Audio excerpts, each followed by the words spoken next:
대부분의 사람들은 굳이 이렇게 적극적으로 주식 투자를 할 필요가 없는 것 같거든요. 미처 못 샀는데 주가가 올랐다고 해서 내가 손해본 거 하나도 없다. 근데 이거를 다급하게 따라서 사는 순간 그때부터 손해를 보게 된다.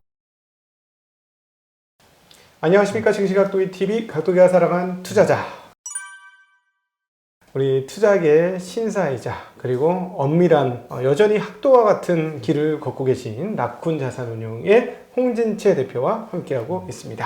네. 이 책에서 보면은 저는 조금 의외인데, 그래서 속마음하고 표현하고 좀 달랐다라고 느낀 게 뭐냐면 ETF 투자에 대해서 상당히 추천하셨어요. 본인은 그렇게 안 하시죠? 일단은 제가 이 얘기를 할 때마다 늘 이런 오해를 받는데요. 저는 ETF를 추천한 게 아니고요. 네, 저는 전체 시장을 사는 것. 굳이 내가 노력해서 막 기업 분석 열심히 하고 개별 주식들 막 샀다 팔았다 하고 요것보다는 그냥 전체 시장을 통으로 사서 그냥 가만히 있어라. 네, 이런 걸 추천을 드린 거고, 그럴 수 있는 방법으로서 특정 몇몇 ETF가 존재하고 아니면 인덱스 펀드를 사도 되죠. 네, 아무튼 그런 도구로서 특정 몇몇 ETF를 말씀을 드린 거고요. 일반적인 ETF를 추천을 한 거는 아닙니다. 네. 그래, 여기서 질문. 네. 본인은 그렇게 안 하시는데 왜 안 그렇게 하죠. 얘기하셨어요? 아니, 저는 돈 받고 이거 하는, 제가 개별 주식 해서 이제 저는 초과 수익을 내겠다라고 제 사업을 하는 사람인데, 제가 그렇게 돈 받아서 이제 그런 전체 시장 편입한 ETF 사놓으면 저는 똑같은 거 하면서 수수료 2번 받아가는 거잖아요. 그럼 안 되죠, 저는. 그건 알고, 네. 그건 알아요. 당연히 그건 아는데, 네. 왜 그런데 그렇게 얘기하셨냐는 거예요. 그 의도가 있어서 그 의도를 여쭤본 거예요. 아니, 이게 참 항상 이렇게 게스트로 나오면은 그 시청자분들을 위해서 다 아시면서 질문을 하시는 경우가 꽤 많더라고요. 역시나 잘 아시겠지만 워런 버핏도 그렇게 얘기를 했잖아요. 본인은 개별 기업에 투자를 하면서 자기의 유언장에는 그렇게 썼잖아요. S&P 500 추종하는 인덱스 펀드를 사라라고. 네. 아까 말씀드린 거에서 사실 이미 어느 정도 답변이 된 것 같은데, 우리가 항상 그 고민을 해봐야 돼요.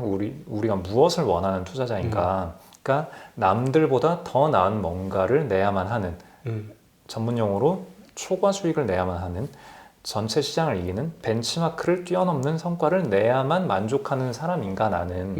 물론 그런 사람들이 굉장히 많이 있겠지만, 또 다른 한쪽에는 그냥 잘 모르겠는데 어쨌거나 되게 부동산도 엄청 올라가고 주식도 많이 올라가고, 나는 그냥 위험한 거 싫어서 나는 예금 적금 열심히 넣고 나는 그냥 열심히 노동을 해서 돈을 벌었는데, 그래서 알뜰살뜰 모았는데 벼락거지가 되었네.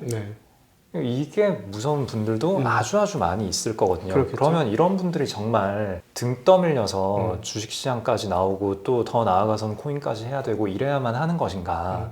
여기에 대해서는 우리가 좀 많이 고민을 해볼 필요가 있고요. 근데 사실 원래 자산이라는 거는, 그러니까 예금이라는 형태로 내가 내 재산의 전체를 다 보유를 하고 있다라는 거는 원래 굉장히 위험한 행위이고요. 장기적으로 보면은 반드시 구매력을 잃어버리는 그런 형태의 아주 위험한 자산 보관 방법이고요. 근데 이제 우리가 대한민국에서 보통의 사람들이 배운 재테크 방법은 열심히 돈을 모아서 최대한 빚을 땡겨서 집을 사는 건데, 이제 얼마 전까지만 해도 어떻게든 그렇게는 할 수 있었는데 이제는 그 방법이 아주 멀리 도망가 버린 거잖아요. 그러니까 이제 이런 여러 가지 금융 상품에 대해서 제대로 교육받지 못한 상태로 떠밀려서 나오게 되는데, 그럼 여기에서 이제 주식 투자하려면 어떻게 해야 돼요? 라고 했을 때 우리가 흔히 받게 되는 대답이, 자, 주식이란 이런 거고요. 기업을 볼 때 PER, PBR, 재무제표는 이런 식으로 보고요. PER이란 건 이런 거고요. 이런 식의 얘기를 일단 먼저 득하잖아요. 근데 사실 이런 식의 투자법은 바텀업이라는, 아주 크게 탑다운과 바텀업이라는 두 가지 투자법 중에 한 가지 투자법이다 라는 걸 우리는 듣지 못한 채로 재무제표 보는 법을 먼저 배우게 된다는 거죠. 저는 여기서 일단 누군가가 한 번은 쳐줘야 된다라고 생각을 하는데, 자, 주식이라는 전체 자산군이 어떤 변화를 보이고, 부동산도 부동산 전체 자산군이 어떤 변화를 보이잖아요. 채권도 마찬가지고, 코인도 마찬가지고. 그래서 우리가 접근을 할 때는 기본적으로 자산군별로 접근을 해야 되고, 그러면 주식이란 자산은 어떤 자산이지? 주식이란 자산은 어떤 성격을 가지고 있었고 과거에 어떻게 움직여 왔고 뭐 이런 것들에 대해서 우리가 좀 먼저 공부를 한 다음에 두 가지 방법이 있는데, 자, 전체 자산군의 변화를 쫓아갈 수 있는 방법이 있고 큰 리스크를 짊어지지 않고 크게 노력을 하지 않고 쫓아갈 수 있는 방법이 있고, 좀 더 내가 에너지를 더 많이 투입해서 더 많은 위험을 짊어지고 좀 더 적극적으로 투자 행위에 나서는 두 가지 방법인데, 나는 어디에 적합한 사람인가, 그리고 나는 이걸 만약에 한다면, 이거는 그냥 하면 되는 거니까 상관이 없는데 이쪽 적극적으로 하는 쪽은 과연 내가 이걸 해도 될 사람인가, 잘할 수 있는 사람인가, 이걸 잘하기 위해서는 어떤 역량이 있어야 되는가, 이런 질문을 먼저 던진 다음에 여기로 뛰어들어야 된다는 거죠. 네, 그래서 제가 느끼기에는 대부분의 사람들은, 그러니까 평균 이상의 많은 사람들은 굳이 이렇게 적극적으로 주식 투자를 할 필요가 없는 것 같거든요. 그러니까 시장이 만약에 전체 시장이 미국 같은 경우에는 과거 장기간 동안 거의 100년 넘는 기간 동안 연평균 10% 정도의 성장을 그렇죠. 보여왔고 한국의 경우에도 미국보다는 떨어지지만 그래도 5, 6% 정도의 성장은 보여왔어요. 자, 그러면은 우리가 복리의 마술이라는 거에 대해서 뭐 이게 재테크를 조금이라도 공부하신 분들은 뭐 아주 쉬운 얘기겠지만 사실 복리의 마술이 뭔지 모르는 분들도 사실 상당히 많더라고요. 지금 이 채널의 시청자분들이 어떤 분들이 다수일지 뭐 저는 모르겠어서 말씀드리는 게 조심스러운데, 아무튼 복리의 마술이라는 관점에서 봤을 때 연평균 수익률이 한 5%, 6% 정도만 되더라도 사실 이게 복리로 한 30년을 쌓으면은 남부럽지 않은 좋은 성과가 될 수가 있거든요. 그리고 5, 6% 쌓는 것도 사실 그렇게 쉬운 건 그러니까 적극적으로 내가 주식 매매를 한다라고 했을 때 아주 쉽게 쌓을 수 있는 것도 아니고요. 근데 전체 시장을 쫓아가는 방법으로 했을 때 일단 에너지 투입은 굉장히 적은 거잖아요. 에너지 투입을 아주 적게 하고도 쉽게 달성할 수 있는 방법인데, 그러면 이제 고민을 해봐야 된다는 거죠. 그러니까 결국은 저한테 이렇게 읽혔어요. 바텀업으로 개별 종목 투자해서 수익 내는 거는 굉장히 많은 시간과 에너지와 열정과 과정들이 필요하니 섣불리 그렇게 하지 말고 쉬운 길을 가라 라고 제시하는 것처럼 들렸고, 지금 얘기하시는 것도 역시나 그런 얘기로, 그러니까 일반 투자자들은 조금 쉽게 조금 수익률을 낮춰서라도 그렇게 가는 게 오히려 더 타당하지 않느냐 라고 제안을 하고 계신 것 같다는 생각이 많이 들었거든요. 네, 그렇게 보실 수도 있고요. 근데 어쨌거나 선택은 각자 하시는 거니까 저는 일단은 우리 삶에서 아주 중요한 요소 중에 하나는 옵션이라고 생각하거든요. 내가 선택할 수 있는 항목이 무엇이 있는가.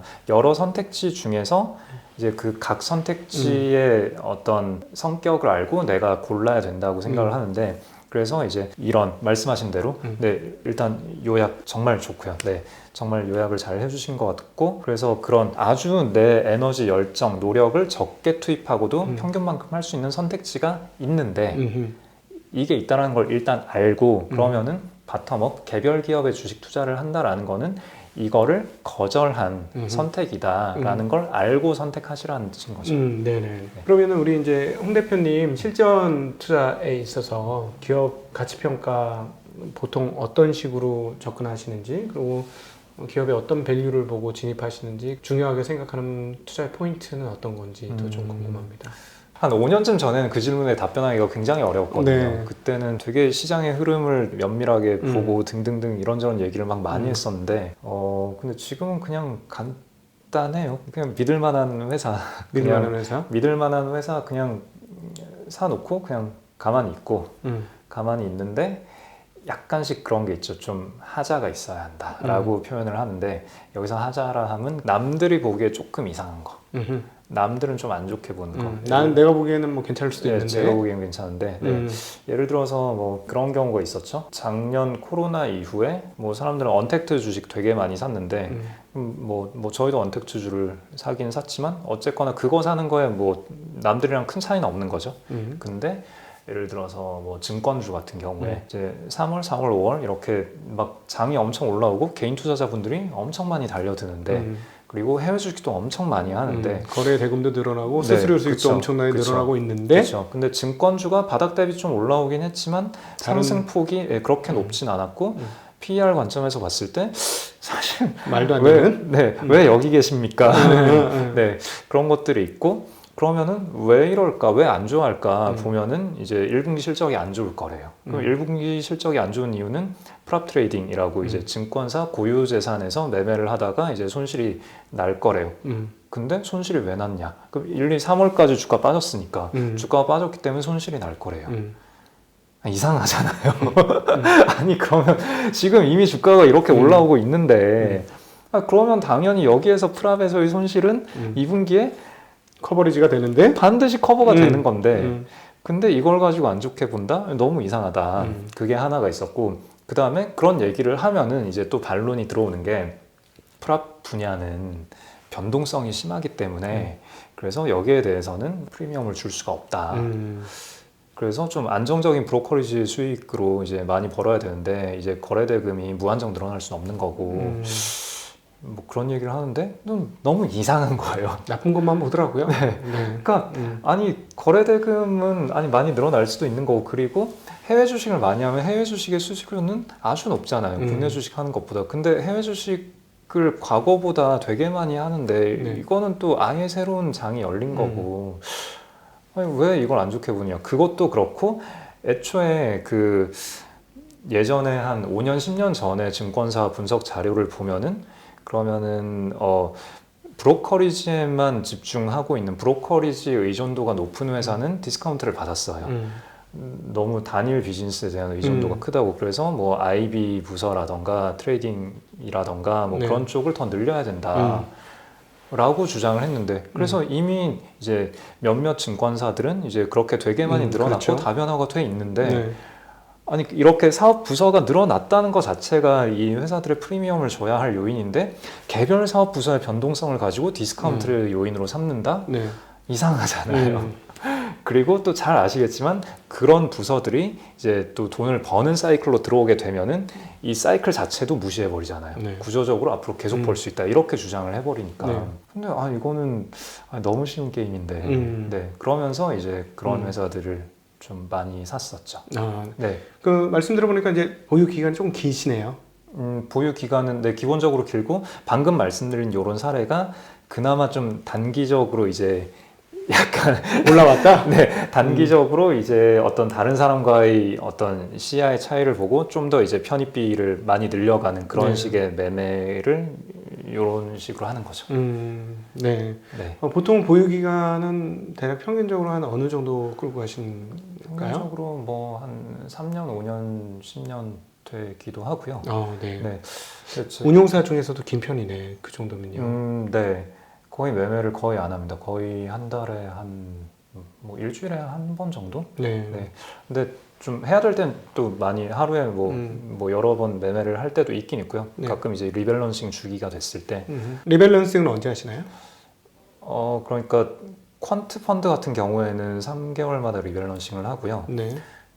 참고로 퀀트 펀드가 또 성과가 너무너무 좋아가지고 지금 이제 인간 매니저가 이제 은퇴할 때가 되었구나라는 걸 이제 눈앞에서 보면서 위기감을 느끼곤 있는데 퀀트의 경우에는 그렇고 인간 매니저가 하는 포트폴리오의 경우에는 뭐 특별히 리밸런싱 주기를 정해놓진 않아요. 근데 이제 실적 발표를 했는데 뭔가 이제 내 생각과 좀 다르다. 그러니까 성과가 그게 실적이 안 좋게 나왔다, 어닝 쇼크가 나왔다 그것만 가지고 이런 판단을 하진 않고 뭐 까보니까 내용이 좀 이상하다.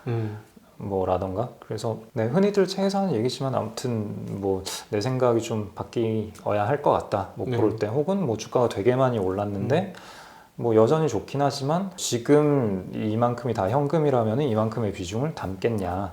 그러니까 저만의 어떤 뭔가 모델 포트폴리오 구하는 이제 엑셀 모델이 있고요. 아무튼 거기에서 얘기하는 비중과 제 액추얼 포트폴리오의 비중이 좀 괴리가 너무 많이 났을 때 그럴 때 이제 괴리를 맞춰 나가는 뭐 그런 작업들을 가끔 하죠. 뭐 이런 질문 별로 좋아하시지는 않을 것 같습니다만 그래도 한 번은 그냥 환기를 하는 차원에서 질문을 한번 드려보면 상당히 많은 애널리스트들이 지난 과거 10년의 박스권 속에 있다 보니까 한국 주식 시장 밸류에이션 치는데 이미 15배 넘었으니 과거 고점 돌파했다. 그러니까 언제든지 떨어질 수 있다. 뭐 이런 이야기들 많이 하시는 경우도 있어요. 지금. 근데 이제 저는 봤을 때 이게 금리를 너무 배제하고 얘기하는 것 같은데 금리 한번 더 생각해 봐야 되지 않습니까? 라고 저는 요즘 얘기하는 입장이에요. 그래서 그런 측면으로 보면 한국 주식이 지금 15배를 받았다고 해서 비싸다? 라고 하기에는 물론 비싼 영역, 굉장히 많이 비싼 영역도 생겼죠. 뭐 작년에 히트를 쳤던 업종이나 이런 쪽은 굉장히 비싼데 그렇지 않고 너무 싼 업종도 여전히 있지 않습니까? 근데 그런 업종 규모가 적지 않은데 그런 업종은 어떻게 보실까요? 그냥 시장 전반적인 거 별로 안 보시니까 상관없이 그쪽은 그냥 나는 계속 보유다 이렇게 생각하시는지. 그러니까 그런 업종이라 하면 뭐 은행 네, 뭐 네. 지금 말씀하셨던 네. 금융도 그렇고 네네. 그다음 또 일부 지주사들도 네네. 뭐 너무나 싸고 네. 뭐 이러니까 네. 네, 일단 전체 시장에 대한 얘기와 그 업종에 대한 얘기를 조금 분리해서 이야기를 해야 될 것 같고요. 전체 시장에 대해서는 뭐 저도 기본적으로 뭐 금리를 고려하지 않은 것 같다라는 주장에도 상당히 동의를 하는데 뭐 일단 그걸 떠나서 시장의 높이에 대한 얘기를 해보자면은 그러니까 15배니까 뭐 빠질 수 있다? 거기에는 뭐 크게 동의하진 않아요. 근데 그렇다고 해서 저금리니까 여기에서 더 올라갈 룸이 있다? 거기에도 크게 동의하진 않고요. 어찌 보면 이제 둘 다 동의할 수 있는 거죠. 그러니까 사실 과거 박스권에서 이제 그 박스 상단이 10배였기 때문에 10배를 뚫고 11배로 갈 때, 12배로 갈 때, 13배로 갈 때 계속 같은 얘기를 계속 다 할 수 있었거든요. 박스 상단이 10배였으니까 11배에서는 이제 빠져도 돼. 12배 됐을 때 12배 박스 상단 초과한 거니까 또 빠져도 돼. 13배 갔을 때도 또 빠져도 돼. 그러니까 15배가 되었다고 자 빠져도 돼 라는 얘기는 큰 의미가 없는 거죠. 근데 저금리이기 때문에 15배를 정당화할 수 있는가 여기에 대해서는 과거에도 저금리이던 시절에 뭐 상단이 10배였던 것 같고요. 2009년, 10년, 11년 이때도 저금리였는데 그때도 제 기억으로는 10배였던 것 같고요. 그렇기 때문에 좀 지금 저금리이기 때문에 15배가 여기서 뭔가 하방이 지켜질 수 있는 가격대다? 거기에 대해서는 잘 모르겠어요. 그래서 제가 사실 그 올해 한 1월 정도부터는 증시가 한 번은 좀 출렁일 것 같다. 상반기 중에 그렇게 좀 원래 제가 장 전망에 대해서 아무 대답을 안 하는데 근데 올해 1월쯤에는 좀 사람들이 되게 낙관적인 분위기에 가득 차 있는데 눈앞에 보이는 악재들 너무 많고 해가지고 어디 나올 때마다 조금 조심해야 될 것 같다. 안전벨트 꽉 매야 될 것 같다. 네. 그런 말씀을 좀 드려왔었고 근데 일단 다행히 뭐 한번 빠지고 반등은 했고 그 다음에 이제 실적 발표 나오고 있는데 실적들이 올 초에 기대했던 것보다 이제 더 잘 나오고 있고 뭐 섹터별로 조금씩 까리한 섹터들은 있긴 하지만 일단 전반적으로는 꽤 잘 나오고 있고 또 말씀하신 그런 싼 섹터들에서 또 굉장히 잘 나오고 있고 그리고 2분기에는 뭐 QOQ로는 모르겠지만 YOY로는 뭐 당연히 되게 잘 나올 거고 그러니까 뭐 어닝 모멘텀 측면에서는 큰 부담은 없는 상황이고 뭐 140조 그러니까 코스피 순이익 140조에 시가총액 2100조다 그럼 5배인데 15배 15배인데 뭐 어차피 옛날에 코스피가 10배 할 때 미국 뭐 전 세계 평균 15배, 미국 17배 뭐 그랬었는데 그럼 지금 전 세계 평균 17배에 뭐 미국은 22배 뭐 이러고 있으니까 그럼 미국 대비 혹은 전 세계 대비 상대적인 디스카운트의 폭으로 봤을 때 한국의 15배가 또 그렇게 어색하지도 않은 뭐 그런 상황이고 그럼 여기에서 뭐 페드에서 유동성을 흡수한다거나 이제 금리가 올라간다거나 뭐 그런 게 이제 리스크가 될 수는 있지만 사실 금리는 이미 올라왔잖아요. 실물금리, 네. 실제금리. 네, 시중금리가 이미 올라온 상황에서 출렁하다가 버티고 계속 있는 거니까 어느 정도 소화는 됐다라고 볼 수 있을 것 같고 그럼 여기에서 무언가가 트리거가 되어야 할 텐데 근데 그 트리거가 공매도가 되기에는 공매도는 한국만의 이슈인 거고 이제 다른 나라는 공매도 있는 상태에서 여기까지 쭉 올라왔던 거고 그럼 여기에서 이제 여러 가지 위험 요인들은 찾아보기는 해야겠죠. 뭐 네. 미중 분쟁이 격화될 수도 있고 꼭 이럴 때마다 중동에서 뭐가 하나 터지기는 하잖아요. 네. 뭐 그런 것도 있을 수가 있고 아니면 뭐 중국과 일본 간에 뭔가 분쟁이 생기거나 뭐 대만 이슈가 또 불거질 수도 있고 뭐 어디에서 무슨 일이건 터질 수 있고 그거 가지고 주가는 하락할 수 있고 이제 재귀적인 관점에서 보자면은 하락한 이후에는 그래 과거 박스권 고점이 10배였는데 15배 비싼 거였는데 뭐 이런 말은 또 나오겠죠. 그리고 그런 말이 설득력을 얻어서 14배, 13배, 12배 갈 수는 있겠죠. 근데 어쨌거나 그걸 우리가 뭐 예측해서 그러면 그거 예측해서 뭐 공매도를 할 거냐 아니면 풋옵션을 살 거냐 아니면 지금 주식 다 팔고 도망갈 거냐 그런 선택을 하기에는 좀 까리하다.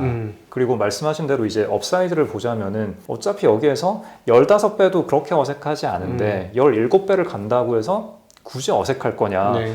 16배, 17배 간다고 15배에서 안 팔았던 사람들이 17배 갔다고 비싸다고 다 때려 팔 거냐. 그렇지 않을 거잖아요. 그리고 17배가 비싸다고 때려 판 사람들 그럼 15배가 되면 다시 살 거잖아요. 그러니까 정말 17배가 비싸다라는 게 정말 유일한 이유라면. 네. 그러니까 업사이드로 더 올라가지 말란 법도 없고 그러니까 올해 140조인데 지나고 나면 또 모멘텀은 이제 하반기로 가면 꺾이겠지만 이제 내년을 볼 거고 내년이 올해보다 순이익이 줄어들 이유는 별로 없잖아요. 그럼 내년에 한 160조 한다 치면은 그럼 160조에 뭐 15배 그냥 계속 유지를 해준다. 그러면은 또 한 15% 정도 올라가 있을 수 있는 거고 네, 15 정도? 그러면 지금 3,200에서 15% 정도 더 한다 치면은 그러면은 500 정도 더 하면 그러면 3,600이에요. 그럼 거기까지 이제 내년까지 봤을 때 네. 그럼 내년에 3,600이 어색하냐? 별로 어색하지 않거든요.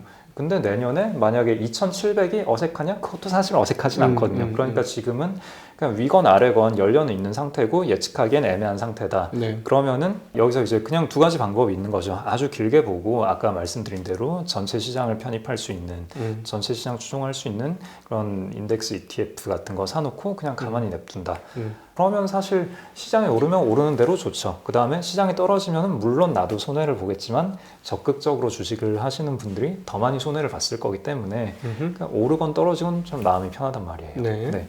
저는 늘 말씀드리는 게 마음 편한 투자가 일단 이기는 게임이다 라고 생각을 하는데 이런 식으로 약간 올라도 괜찮고 떨어져도 괜찮은 포지션을 갖춰 놓으면은 그냥 이제 앞으로 흘러가는 거는 그냥 그렇구나 오늘 올랐구나 오늘 떨어졌구나 그냥 이렇게 볼 수가 있잖아요. 네. 일단 이게 한 가지 방법일 수 있고요. 두 번째는 그냥 아주 바텀업으로 봐서 그러니까 이거 하기 싫다는 거는 개별 주식 하겠다라는 네. 거잖아요. 그럼 개별 주식을 볼 때에도 사실 요즘에 이제 아까 말씀하신 대로 스타일 로테이션이 일어나고 있는 중이잖아요. 그래서 네. 뭐 철강, 화학, 제지 뭐 이런 거 막 올라가고 있는데 이제 뭐 은행도 올라가고 있고 하는데 그러면은 이제 말씀하신 대로 그동안 최근 몇 년간은 성장주가 굉장히 주목을 받다가 이제는 가치주가 올라가는 장이 되었고 라는 건데 그럼 여기에서 내가 한 명의 투자자로서 이 스타일 로테이션에 대응하기 위해서 성장주를 팔고 가치주로 갈아탄다? 이 고민 사실 요즘에 많이들 하실 것 같아요. 네. 특히나 이제 투자에 대해서 좀 경험이 많이 쌓이고 하신 분들 입장에서 네. 그래서 이 고민을 하시는 분들은 경험이 많이 쌓이신 분들이기 때문에 그분들께 뭐 제가 뭐라고 딱히 어떤 뭐 좋은 조언을 드릴 수는 없을 텐데 일단은 그 질문을 스스로 던져보시면 좋을 것 같아요. 그러니까 내가 스타일 로테이션에 재능이 있는가? 스타일 로테이션도 일종의 마켓 타이밍인 거잖아요. 그렇죠. 네. 그러면은 일단은 스타일 로테이션이 과연 마켓 타이밍으로서 유의미한 지표가 되는가? 그럼 과거에 뭐 금리라던가 아니면 뭐 M1 증가율이라던가 뭐 여러 가지 지표들이 있을 거고 아니면 뭐 이익 증가율이라던가 그런 여러 가지 지표들과 관련해서 가치주, 성장주 그 로테이션이 얼마나 코릴레이션이 있는가? 네. 일단 그걸 검증을 해봐야 될 건데 뭔가 코릴레이션 있는 어떤 지표들이 나오긴 할 거예요. 뭐 또 3개월, 4개월 레깅을 시켜보면 뭐든 만들어낼 수 있잖아요. 네. 그러면 이제 현재는 그렇게 달려들기에 괜찮은 시점인가? 사실 이제 뭐 철강, 화학 등등등 많이 올라왔는데 물론 이제 가치주가 아주 쩔어 있다가 반등을 할 때에는 생각보다 되게 많이 올라가긴 하는데 근데 여기에서 진짜 지금 내가 뭐 철강이건 뭐 그런 거 하나도 안 가지고 있는데 여기에서 내가 순전히 스타일 로테이션만을 이유로 내가 여기에 뛰어들어야 할 건가? 그럼 만약에 그러면 내일부터 이제 다시 스타일 전환이 됐다. 만약에 아까 저희 말씀 나눈 대로 그냥 시중금리가 약간 빠졌다. 그래서 다시 막 언택트 사기 시작했다. 그러면 다시 또 어이쿠 이러면서 어제 철강 샀는데 오늘 철강 팔고 다시 언택트 살 거냐. 이러면서 수익률이 망가지는 거잖아요. 그러면 내가 그 작업을 할 거냐? 그럼 내가 그 작업을 잘 하는 사람이다라는 거는 어떻게 검증할 수 있는가? 과거의 내 이력을 봤을 때, 네. 그러니까 과거에 계속 스타일 인베스팅을 시도를 해왔던 사람이고 소기의 성과를 거둔 분이라면 뭐 제가 이런 말씀 드릴 이유가 전혀 없죠. 근데 그냥 개별주 좋은 거를 막 사고 있다가 이제는 가치주가 되는 것 같은데 그러면은 제지주를 한번 사볼까? 이런 유혹에 시달리는 분들께 네. 드리는 말씀인 거고 네. 그럼 이런 분들이 물론 일종의 스크리닝이라고 하잖아요. 개인 투자자분들은 뭐 전체 시장을 다 보기엔 시간이 부족하시니까 그러니까 아무래도 어떤 기업을 공부를 하려면 에너지를 많이 쏟아 부어야 되고 그러면 일단 애초에 좀 확률 높은 데다가 에너지를 쏟아 부어야 될 테니까 이런 쪽으로도 한번 공부를 해볼까? 뭐 이런 식의 접근 좋아요. 근데 거기서 자기의 어떤 투자할 때 기준들이 있을 거잖아요. 그 네. 기준들을 절대로 낮추면 안 된다. 네. 네, 최근에 제지주가 많이 간다고 철강이 많이 달린다라고 해서 후다닥 공부해서 철강 대충 하루 공부하고 이상한 철강 중소형주 산다. 이러면 여기서부터 이제 안 좋은 스텝이 시작이 되는 거죠. 네, 그러면 전에는 내가 뭐 한 일주일 한 달 정도 열심히 공부하고 주변 사람들한테 물어도 보고 이러면서 아 요거는 한 30% 정도 빠져도 난 버틸 수 있다. 나는 이 기업 자신 있어. 이러면서 매매를 했다가 갑자기 스타일 로테이션 되고 혹은 이제 쭉 올라왔다가 박스권 갇히고 되게 위기감을 느끼고 이런 상태에서 내가 그동안 잘 모르던 섹터 원래는 그 섹터부터 공부하고 기업 공부하고 이랬을 거잖아요. 건전한 투자자분들이라면. 네. 근데 이런 분들이 스타일 로테이션 됐을 때 다급하게 공부해서 섹터 공부 열심히 안 하고 기업 공부 열심히 안 하고 그러고 훅 뛰어드는 경우들이 꽤 있거든요. 코스톨라니의 표현으로 따져보면 소심파로 진행을 했으면 끝까지 소심파로 남아있어야지 부안해동해가지고는 뭐도 건질 수 없으니 그러니까 뭐를 하든지 소신에 근거해서 해서 만약에 소신에 근거해서 해서 자기가 실패를 한다면 실패를 받아들이고 그렇게 갈 마음까지 있으면 가든가 아니면 쉽사리 시장이 움직인다고 같이 움직이면 부안해동 파밖에 안 된다 라는 말로 정리해 볼 수 있겠네요. 그 피터 린치 월가영의 그런 내용이 있거든요. 그 제가 2018년에 다시 읽고 진짜 무릎 꿇었다라고 했던 여러 멘트가 있는데 그 중에 하나가 요 멘트예요. 그 내가 관심 있게 보고 있었는데 미처 못 샀는데 주가가 올랐다고 해서 내가 손해본 거 하나도 없다. 근데 이거를 다급하게 따라서 사는 순간 그때부터 손해를 보게 된다. 그렇지. 그때부터 이제 손해가 생길 수 있게 되는 거잖아요. 네. 반드시 손해 본다는 얘기는 아니지만 그때부터 손해를 볼 수 있게 되고 나는 다급하게 산 거기 때문에 손해를 보건 이득을 보건 나는 쫓기는 매매를 해야 되고 그렇죠. 그럼 결국은 되게 확률이 점점 낮은 게임으로 내가 뛰어들게 되는 거죠. 네. 그렇죠. 많이 그런 것 같아요. 내 거 아닌 거 내가 안 먹을래. 내 밥그릇 아닌데 뭐 거기에 욕심을 내. 그냥 난 줘. 맞아요. 이런 마음과 맞습니다. 여유가 있어야. 근데 개인은 사실 더 그렇게 할 수 있는데 맞습니다. 꼭 많이 벌고 싶다는 욕망 때문에 욕심 때문에 꼭 흐트러지는 것 같아요. 네, 맞습니다. 네. 개인 투자자에게 꼭 하고 싶은 당부 있으시면 한번 해보시죠. 네, 그래서 이런 거를 좀 마음이 흔들리지 않기 위해서는 아까 말씀드린 그런 전체 시장을 사는 방법, 뭐 저는 뱅가드 토탈이라는 ETF를 늘 말씀드리는데 그 적극적인 투자, 공격적인 투자를 하시는 분들이라도 그런 어떤 패시브한 투자를 내 포트폴리오에서 어느 정도 갖춰 놓고 나면은 사실 내 적극적인 투자도 오히려 더 여유 있게 할 수 있게 되는 것 같아요. 내가 놓친 어떤 섹터가 있다라 하더라도 결국은 얘가 어느 정도 커버를 해줄 어느 테니 정도는 못 해줄 수도 있지만 해줄 수도 있고 뭐 어쨌거나 여기서 커버를 못 했다면은 또 이거 못 산 사람들이 그만큼 많이 있다는 거잖아요. 그러니까 웬만해선 내가 평균도 쫓아가면서 길게 봤을 때 평균을 넘는 뭔가를 또 할 수도 있고 그러니까 이게 서로 간에 약간 시너지를 내줄 수 있는 것 같거든요.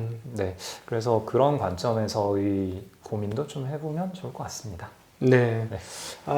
제가 느낀 홍진채 대표는 참 마음이 좋은 사람이에요. 왜냐하면 ETF를 책에서 얘기하는 건 뭐냐면 다치지 말아라. 너희들 다치면 안 된다. 그냥 이 정도만 해도 나쁘지 않으니 이 정도 수준으로 하시고 진짜 본격적으로 해볼 사람들만 바텀업을 하든 탑다운에 근거해서 뭘 하든 하시라 라는 말로 저는 사실 들렸어요. 그래서 우리 홍 대표님이 참 마음이 따뜻한 사람이고 어떤 면에서 마음도 참 여린 사람이구나. 그런데 또 보면 속에는 아주 칼날을 갈고 있는 그런 이중성이 있는 이중인격자야. 그런 느낌을 저는 굉장히 많이 받았습니다. 오늘 저희가 이제 여러 가지 얘기를 했고 그 중에는 좀 어려운 얘기도 있고 하지만 들어보면 분명히 도움이 되시는 이야기들이라고 생각을 합니다. 그리고 전문 투자자로서의 마음 그리고 당부 이런 것들을 좀 캐치해 주신다면 오늘 대담이 굉장히 의미 있었던 대담이 아닐까 싶습니다. 오늘 이렇게 함께 자리를 빛내주신 라쿤 자산운용의 홍진채 대표님 너무 다시 감사드리고 우리 나중에 또 좀 더 가벼운 대화로 또 뵙는 것도 괜찮을 것 같아요. 너무 좋습니다. 예, 각도자 사랑하는 투자자 함께 해주신 여러분들께 진심으로 감사드립니다. 인사드리겠습니다. 감사합니다. 감사합니다.